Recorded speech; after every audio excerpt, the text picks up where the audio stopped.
In this video, we will learn about User Meta Pro installation and license validation.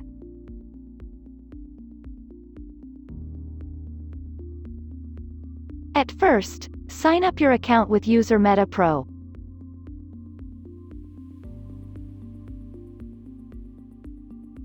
Then from your account, you can see a Downloads option. Click Downloads and you will find all the versions of User Meta Pro. Check out our latest version and download the zip file.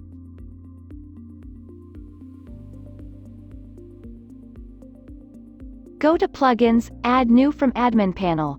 Then, click Upload. After that, locate the User Meta Pro zip file and click Install Now. Plugin will start uploading.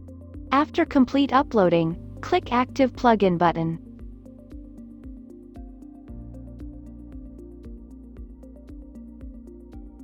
For license validation, go to User Meta Settings.